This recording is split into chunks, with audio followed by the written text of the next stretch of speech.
अकोट नगर परिषद हद्दीमध्ये मोठ्या प्रमाणात विविध कंपन्यांचे मोबाईल टॉवर उभे करण्यात आले असून यामधील बहुतांश मोबाईल टॉवर अकोट नगर परिषदेच्या बांधकाम विभागाच्या आशीर्वादाने सर्व नियम धाब्यावर बसून सुरू असल्याचं बोललं जात आहे।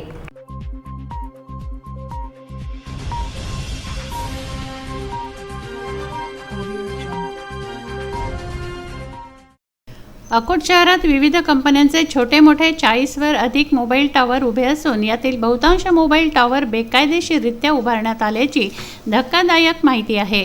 एक मोबाईल टॉवर हनुमान नगर भागातील चक्क नाल्याच्या काठावर उभारलं असून नियमाप्रमाणे कुठल्याच नदी नाल्यावर मोबाईल टॉवर उभारणी करता येत नाही, तरी अवैध मोबाईल टॉवर उभारणी पूर्ण होऊन सुरू झाला आहे।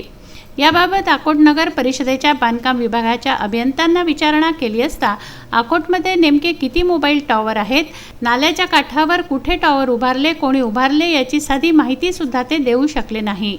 अकोट शहरातील बांधकाम व्यावसायिक कंत्राटदार व अवैध मोबाईल टॉवर कंपन्यांना अकोट नगर परिषदेच्या बांधकाम विभागाचा अभय व आशीर्वाद प्राप्त असल्याने बांधकाम विभागात काही कंत्राटदारांचा मुक्त संचारासह रस्ता बांधकाम व इतर शासकीय बांधकामाच्या आवश्यक असलेले इस्टिमेट बनवताना ढवळाढवळ करून भ्रष्टाचार युक्त स्वतःच्या सोयीचे इस्टिमेट तयार करण्याकरता मदत करत असल्याची जोरदार चर्चा आहे।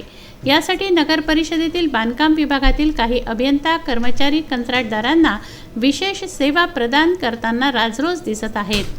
दुसरीकडे घरकुल योजनेचा लाभ घेण्याकरता गोरगरीब जनतेला मात्र पंतप्रधान घरकुल योजना, रमाई घरकुल योजना कायद्याच्या चौकटीत राहून तंतोतंत कागदपत्रांची छाननी करून मोजमाप सर्व नियमांचे काटेकोरपणे पालन व मैनोनगिनती नगर परिषदेत पायपीट करून हेलपाटे दिल्यानंतर घरकुल योजनेचा लाभ दिला जातो।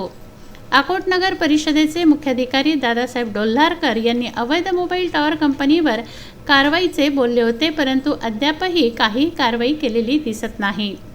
अकोट नगर परिषदेतील बांधकाम विभागात बिल्डर व कंत्राटदारांच्या मुक्त संचारावर विशेष सेवा प्रदान करणारे अभियंता व कर्मचारी यांच्यावर अंकुश ठेवणं गरजेचं बनलं आहे।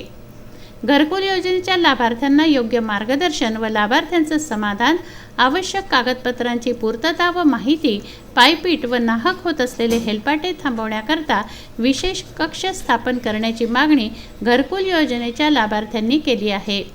सारंग कराळे, विदर्भ न्यूज, अकोट।